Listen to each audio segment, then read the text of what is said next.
Hello, everyone. Welcome to this youth sports focused panel, Pandemic Shift, Making Members the Central Focus. I am pleased to be joined by two very important gentlemen in this space, and I would love to welcome them to the stage right now for our panel discussion. Please welcome Dave DuPont, founder and CEO at TeamSnap, and Eisel Reese, president and GM at Reigning Champs Experiences. Welcome to the stage, gentlemen. Thanks very much, Dan. Thanks, Dan. Let's dive in. I want to start, and I'll turn it over to Dave first. It's been an incredible year for the world, and certainly a challenging one for youth sports. So I want you to first give us an overview of TeamSnap's focus now, and also tell us what has changed over the past year that may have altered that focus slightly. Sure. So first of all, TeamSnap's focus now is indeed on the member experience. And this is the culmination of an evolution of the company over the last 5 or so years. TeamSnap, and I founded the company, was originally focused on individual teams, that is team management and communication. And over time, we have become a provider of software services for organizations of all sorts. And that's obliged us to change our focus from a technical standpoint, from the team to the people on the team, because people belong to clubs, leagues, and associations, and often move among them. So that's been a major focus of ours for a few years. And then this year, the reality is with the pandemic, we had to do with less people. And we doubled down on improving that member experience, on listening to our customers, first of all, and from a product experience, really improving that member experience. Interesting. And the name of this panel is Pandemic Shift, Making Members the Central Focus. And you hit on it a little bit, Dave, but take us deeper into that. What does that really mean, making members the central focus? So it's an all-encompassing term from our perspective, but I'll mention two ways in which that really comes home to us. First, and this is just an extension of my belief from the formation of the company, of really focusing on your customers. And that means more and more focusing on the athletes themselves. So that's part of it. And really understanding what they need, as well as those who surround the athlete. Parents, in the case of youth athletes, coaches, managers, administrators in organizations. So that's one piece of it. The second is a technical point. I mentioned that we started as a team management and communication solution. The team was kind of the building block of everything that we did. And member experience to us means, from a technical standpoint, that we actually went down a level. The atomic unit, to describe it in the terms of one of my advisors, is for us now, from a technical standpoint, in our architecture, in our database, the building block. Interesting. Eisel, I want to ask you a similar question. What does that phrase mean to you? But first, why don't you tell us a little bit about what you do with Reigning Champs Experiences, and in particular with NFL Flag? Yes, I am the president and GM of Reigning Champs Experiences, and our focus is on youth sports participation. We have a very, very unique model in this space. Our clientele is where it starts. So when we say youth sports experiences, we're speaking of camps, combines, tournaments, youth league, sports play. But our clientele is NAIA, NFL, NBA, NHL, which is coming. So a very unique clientele that are trying to grow participation in their respective sports and utilizing their brands to do so. But common denominator, creating great experiences, memorable experiences for youth through sport. Okay. And the title, what does it mean to you, making members the central focus? Why is that important? Well, that's the makeup. I mean, when you talk about youth sports participation, similar to Dave, I mean, it's going to start with the youth first, the kid that's playing the game, that's involved. And then not only the parent, but we think of it from a coach, a player, and then a very integral part in our world is youth sports operators. And that may be the director at a park and rec, a nonprofit, a for-profit, YMCA's Boys and Girls Club, if you will. Because if you can put that league operator in an advantageous moment, especially given what we've dealt with this past year and currently, we've put a lot of focus on being a support group for that league operator in an effort of trying to get through this pandemic. Interesting. And Izell, you were a professional athlete yourself, but before that, a youth athlete. And Dave, I don't mean to exclude this from you as well. I know you probably were an athlete as well. I don't know that you made it quite as high as Izell did, but I'll ask the question of both of you. But let's start with Izell. What was your experience as a youth athlete, right? And what was important that you remember? But also, how has it changed, and how has it changed for the better, and why are you happy about that? Yeah, well, personally, for me, I mean, I've fallen in love with sports as we all did as youth, and having that opportunity to play at every level was, a childhood dream come true. But the love and passion I had in playing as a kid, it never wavered. But and those experiences that I learned, and the bigger values of the life skills that carry me to this day into my own personal successes, it derived from being a youth athlete. And more importantly, the camaraderie, the friends, leadership, and the things that I learned from it. I mean, you can't put a price tag on that, if you will, and the value that it taught me that I'm now even teaching my own kids. And in terms of how things have changed, as you can see the gray in my beard, we're going back to, I graduated from high school in 93, so early 90s. So we're hovering around a 30-year mark. But from a bird's eye view, to have touched sports at all level and have been in sports my entire life and been involved in youth sports my entire life, even when I was, in college and pros, I was heavily involved. And obviously after playing, it's been a very unique experience to watch it grow, to watch it evolve, to see technology and how it's really changed the dynamic of youth sports and sports tourism and what it is today. It's just been exciting to watch that and watch it evolve in what I'll call the last untapped market or uncontrolled market, if you will, unlike pro and collegiate. But this market, which is the base of the pyramid and the largest, there's a lot of opportunity here and still a lot of opportunity to improve moving forward. Great answer. Dave, I'll turn it to you, and it's a similar question, but maybe I'll add a nuance to it. Would love to hear about your experiences as a youth athlete as well. But also, let's talk about maybe the past 10 or 15 years, how the experience of a parent and a player has changed as the industry really has become this industry, right? A youth sports industry.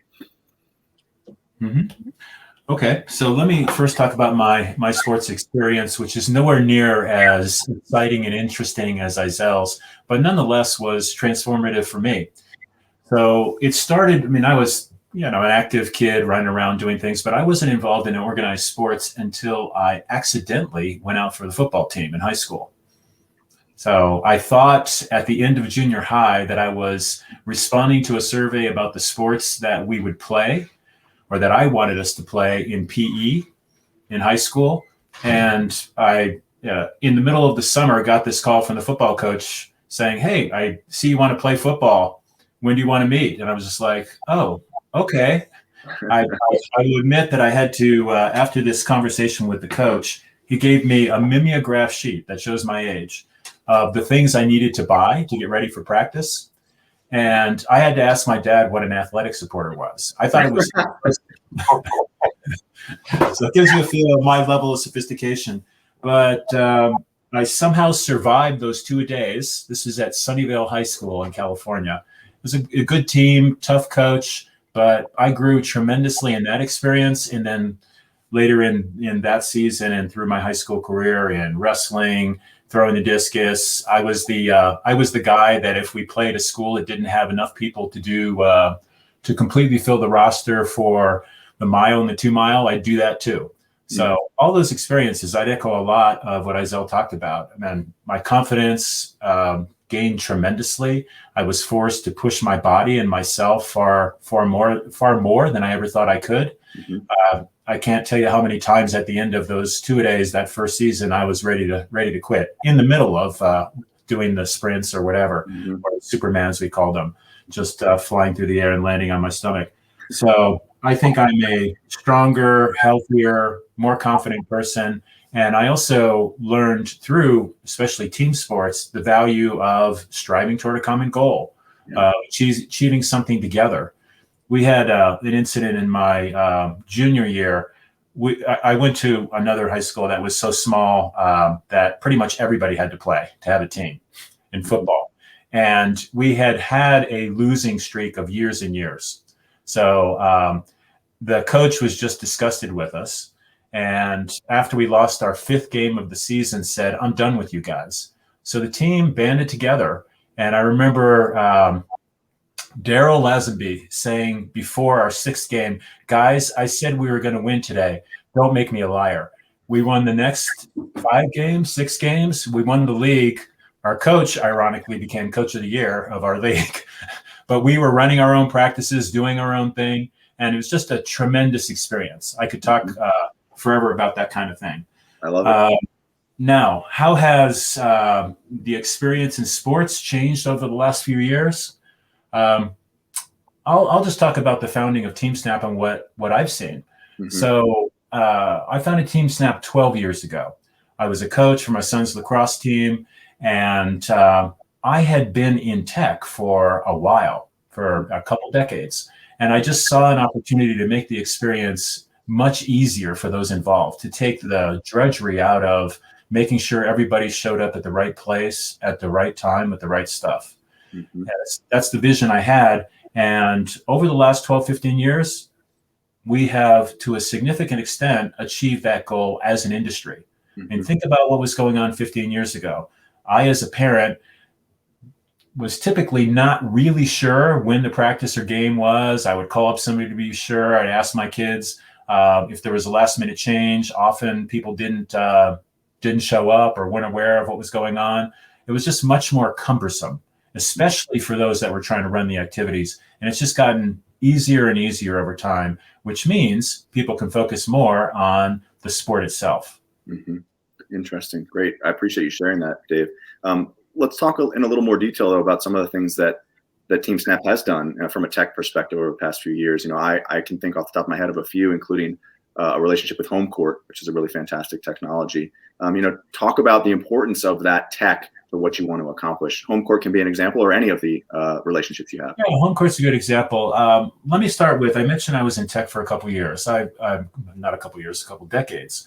And to provide a little more detail about that, I was mostly in the computer industry, the personal computer industry. And one of the things I learned there is the value of open systems and of platforms. Now, what I mean by platforms is a unifying software, let's say, or solution that other things plug into, and other software or hardware products plug into. And the value of that approach is that it allows for a group of companies to provide a combined solution to consumers. A group of companies can do far more than a single one can. So, the classic example in the phone world is the iPhone, right? So Apple makes an iPhone, they make lots of products associated with it, but they provide a platform, the Apple iOS platform, that software developers can connect to.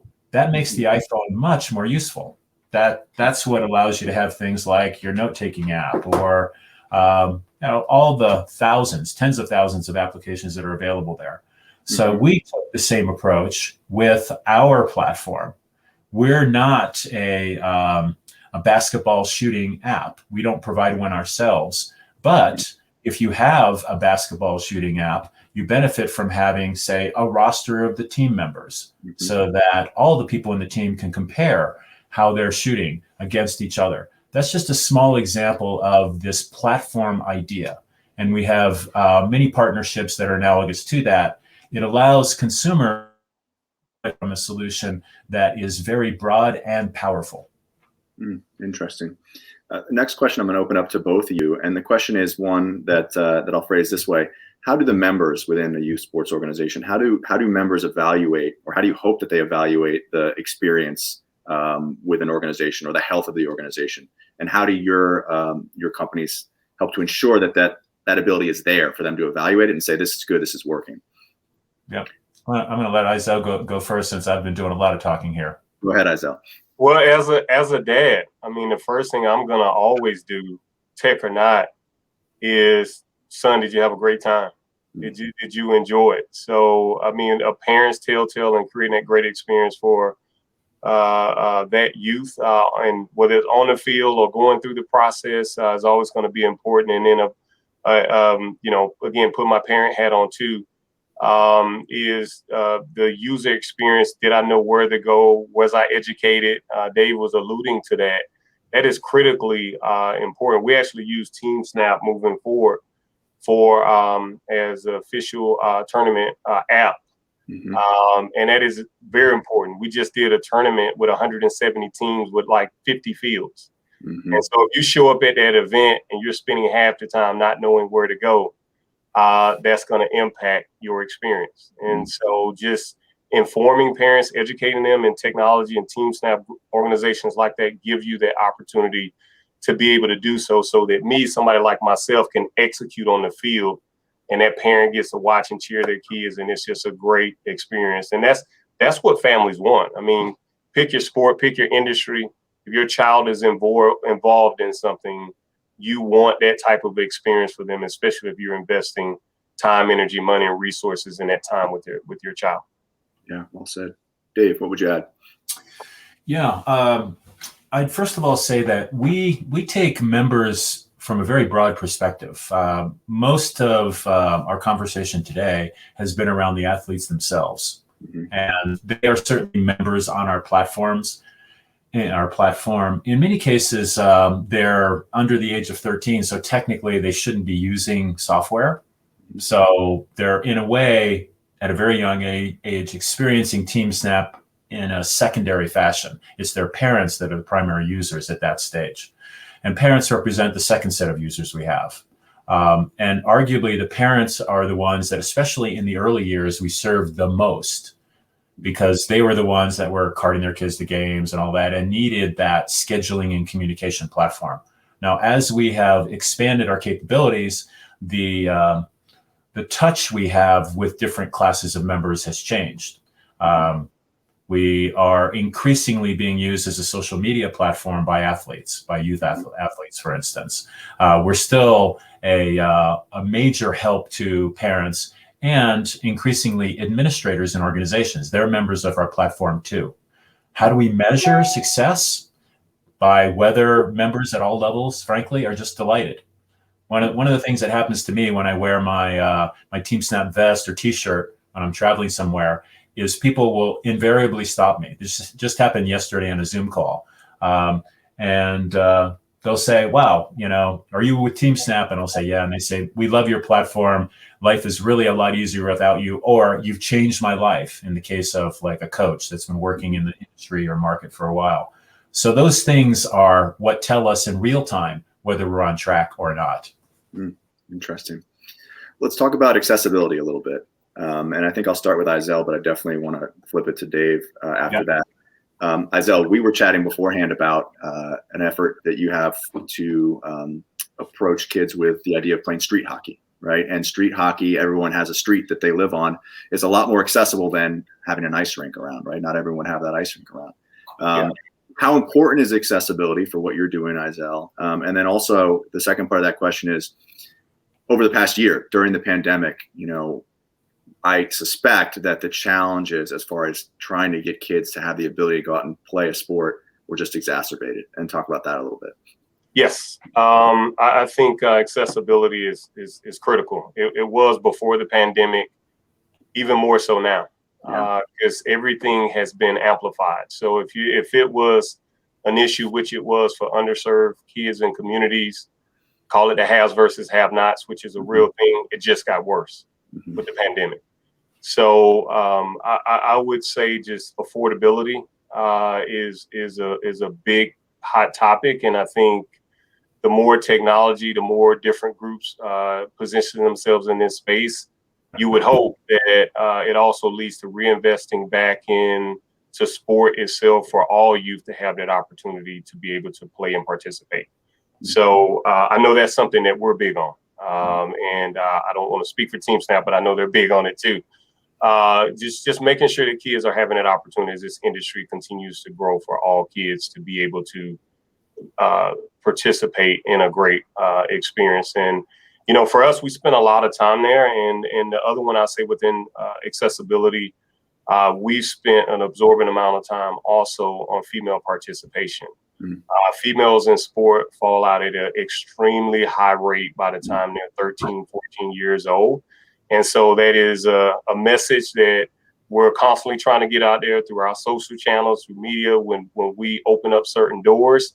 And excited to say one of the doors in overseeing NFL flag that is going to be announced today, probably while we're on this call. NAI is now going to offer flag football for women at the collegiate level. We are a heavy part of that. And we were also a heavier part of NAI launching that a couple months ago. Why? Because if young girls see that they can play their sport in their high school, they can go on to play in college, they can represent their country and hopefully medal one day, sky's the limit. That leads to more young women choosing to play sport and all the values that come with it, and open those doors for those women that want to play football. So, and in terms of the pandemic, just shifting gears a little bit in this past year, we've tried to do a number of different things to reach our membership. First off, getting kids active. I mean, a lot of kids were home. I mean, my kids were home almost the entire year. And so it was very important that I jump off of Zoom meetings all day and get out in the yard, throw the football with them, hit the volleyball with my daughter. So we did some unique things, given that we represent a lot of pro sports brands. It's just one thing that we did with NFL flag, 5 minutes of flag, get out with your kid, play, retweet it, put it on social media. We'll send you a cool t-shirt or a football, NFL branded, but just trying to figure out unique ways to keep kids active, to keep them engaged in sport. We even launched a Madden tournament for the NFL Flag Youth Committee that kept them in football. And kids were playing video games and esports, so forth. So just staying engaged. And this was important for our league operators. So it gave them something to say, hey, we're still here for you. Let's do some cool things digitally, just to keep kids vibrant, to keep them engaged, and motivating parents to get out and be active with their kids in the space during the climate that we're in. Thanks, Isel. Dave, go ahead. Yeah. So, I think my story about accidentally going out for football underlines my thinking about accessibility. Man, it was accessible to me. I was just a kid, wasn't even in sports, but I had that opportunity, and it was transformative, as I described. And what I've noted over the years is that my experience has become more and more unique. Not pretty much now, you can't start playing football at age 13. You have to start playing often in clubs at age 5, 6, or whatever. There was one guy on that football team I described who had done that, who had played in Pop Warner football. Everybody else was new, just like me. And now it's a much more organized phenomenon. And often it's a phenomenon, an experience in which folks have to pay. So we've seen over the years, and an organization named Project Play has been following this, that the percentage of youth sports participation in team sports has decreased over the years.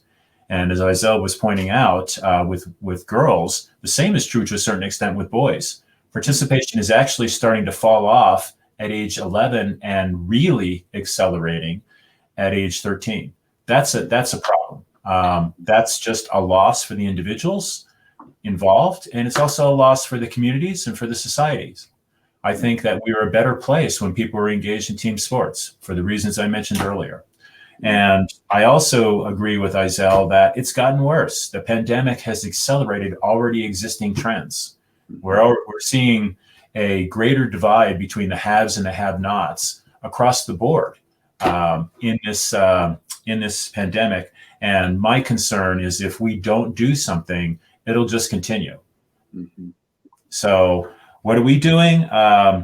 We will be accelerating our commitment, but already this year, we have doubled down on our partnership with organizations like Project Play that are committed to accessibility to sport for all. And second, we support those who are involved in sports, like the Positive Coaching Alliance, which is focused on coaches. And then lastly, we want to do more. We're a small company, so we don't have a lot of money, but we've committed $1 million to this specific issue, increasing the accessibility of sports to disadvantaged youth. And lastly, we've made it clear, and we're trying to communicate this more effectively. This is a forum for us to do that. But we are making our software free for organizations that are focused on this particular issue. Wow, fantastic. Thank you, Dave. Yeah, thanks for the question. Yeah, of course. So let's stay on the pandemic a little bit longer. And you know, we are staying with the pandemic a little bit longer, but we're getting out of it. But you know, we're talking sports, and so people typically think physical performance, right? But yeah. We've learned over the years recently that, you know, mental performance in some ways is equally as important, to be mentally prepared, or just have mental health in general. We're learning a lot about that.